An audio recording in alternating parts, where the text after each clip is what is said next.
Shalom saudara, RHK hari Jumat, tanggal 29 Juli 2022. Pembacaan Alkitab terdapat di dalam 1 Korintus 10 ayat 27-29.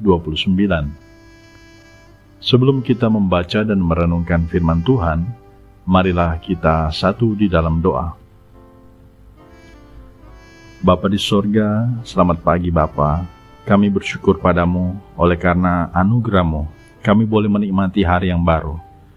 Terima kasih Tuhan Yesus. Saat ini sebelum kami memulai aktivitas kami di sepanjang hari ini, kami hendak membaca dan merenungkan firman Tuhan. Buka hati pikiran kami, sehingga kami boleh mengerti dan melakukan kehendak-Mu di dalam hidup kami. Terpuji-puji nama-Mu Tuhan, di dalam nama Tuhan Yesus kami berdoa. Amin.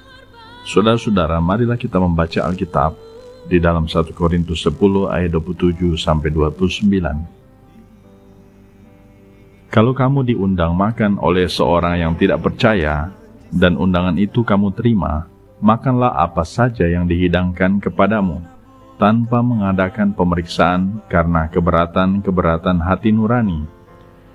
Tetapi kalau seorang berkata kepadamu, itu persembahan berhala, janganlah kamu memakannya, oleh karena dia yang mengatakan hal itu kepadamu dan karena keberatan-keberatan hati nurani.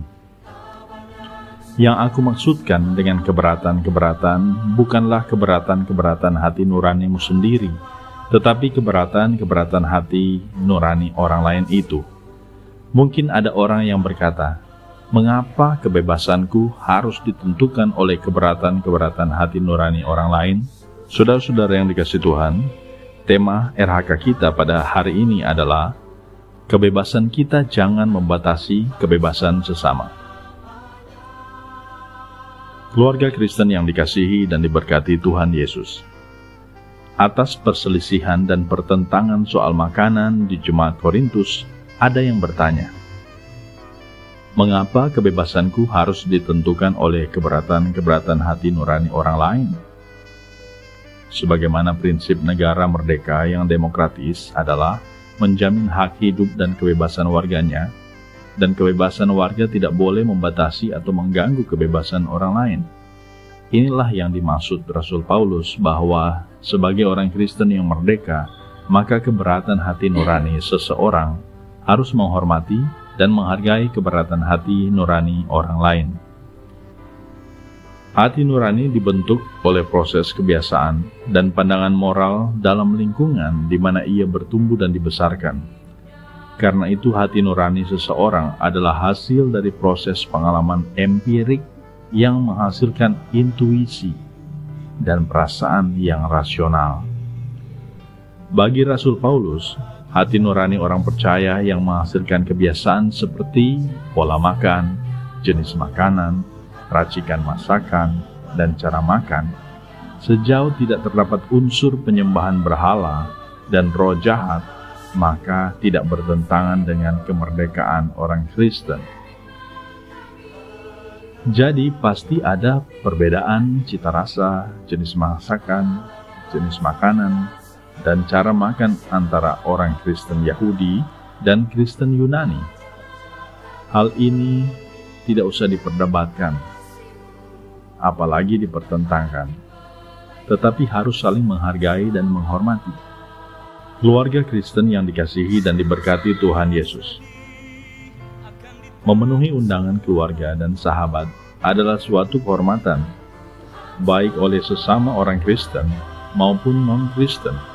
Bagi orang Kristen di Korintus, ada makanan yang diharamkan dan dihalalkan, bukan karena alasan dogmatis, tetapi karena kebiasaan dan tradisi.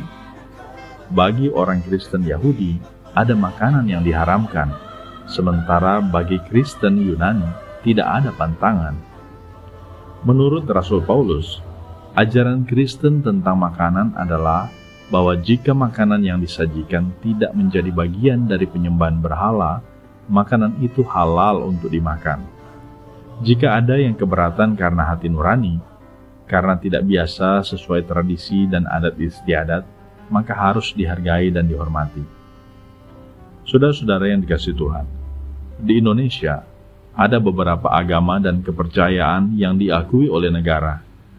Untuk agama-agama yang disebut agama Abraham, yang didirikan oleh keturunannya seperti Kristen dan Islam, juga ada makanan yang dihalalkan dan diharamkan. Ada juga agama dan kepercayaan yang menghalalkan semua makanan. Dan ada makanan yang disajikan dalam pesta merayakan dan menyembah dewa-dewi. Rasul Paulus mengingatkan bahwa kerukunan hidup dalam berjemaat dan bermasyarakat penting untuk dijaga. Jangan hanya karena makanan merusak persaudaraan, persahabatan, apalagi merusak persekutuan jemaat. Akan tetapi, harus berhati-hati memilih makanan di dalam pesta jamuan makan, agar supaya kita tidak memakan makanan yang dipersembahkan kepada berhala. Keluarga Kristen yang dikasihi dan diberkati Tuhan Yesus. Jadi, kebebasan kita dalam hal memilih makanan sesuai kebiasaan dan tradisi perlu memperhatikan dan menghargai kebebasan sesama yang tidak punya selera dan kebiasaan yang sama dengan kita, terutama dalam hal makanan yang dihalalkan dan diharamkan karena keberatan hati nurani. Marilah kita berdoa. Ya Tuhan, terima kasih karena Engkau telah memakai Rasul Paulus untuk mengajarkan kepada kami yang telah dimerdekakan, agar tidak membatasi dan mengganggu kebebasan orang lain. Amin.